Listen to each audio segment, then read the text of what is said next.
A young Gold Coast man is facing a possible death penalty in Syria over the alleged murder of another Australian.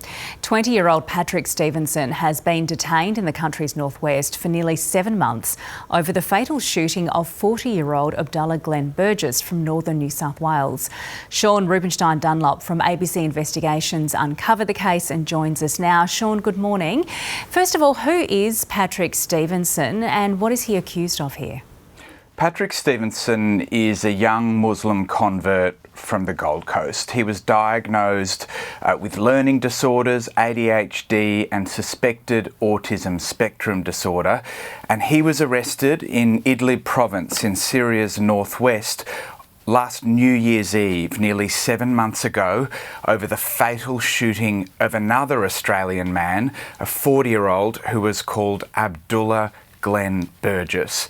Now, Patrick Stevenson and Abdullah Burgess had both travelled separately to Syria last year and by multiple accounts became friends there, but Syrian authorities now allege that Patrick Stevenson fired 8 shots at Abdullah Glen Burgess from an AK-47 in the town of Darkush, and that he has confessed to that killing. Now, the circumstances of that confession are not known. He was initially investigated over suspected links to the Islamic State terrorist group. We're told that Syrian authorities ruled that out, and he's being tried in a civilian court on a charge of premeditated murder. That's an offence that carries the death penalty in Syria. Well, Sean, how likely is it that Patrick Stevens could be executed? And also, what are the chances of a fair trial?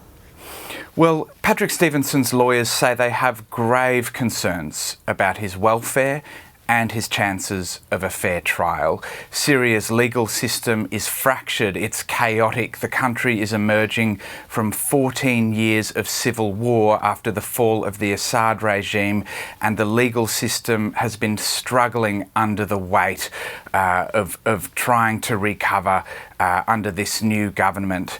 Now, under the Syrian legal system, Patrick's fate could lie in the hands of another Australian. The widow of Mr Burgess, the victim, her name is Amatullah Loridanium, also Australian, and under the Syrian legal system, she can offer forgiveness to Patrick in exchange for blood money known as diya.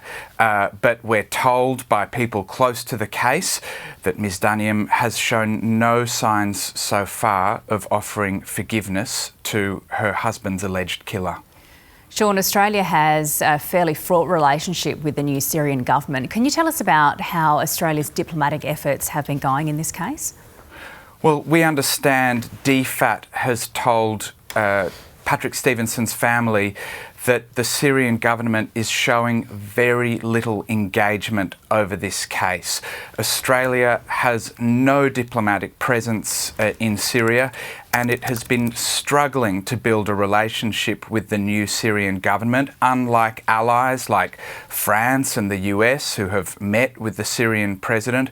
And that's in part because Australia still has sanctions against the militant group from which the new government emerged, a group called Hayat Tahrir al-Sham. It was formerly Al-Qaeda aligned, formerly called Jabhat al-Nusra, and it is still declared a terrorist group in Australia. Now, Syria's president was the commander of that group, so that makes negotiations on this front very difficult for Australia. We know that no Australian official has visited Patrick Stevenson in jail or attended his court hearing. They've been unable to independently eyeball him and verify his identity or assess his welfare.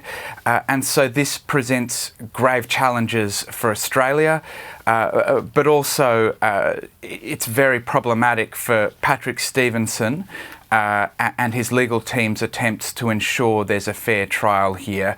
Syria is a country now of strategic importance to Australia. There are many former foreign fighters who have settled there there. And the fact now that we have at least 3 Australians, Patrick Stevenson, his alleged victim, and his widow, who travelled to Syria last year, raises significant questions for Australia about whether Syria is again becoming a magnet for Australia, and that's a national security question for our country.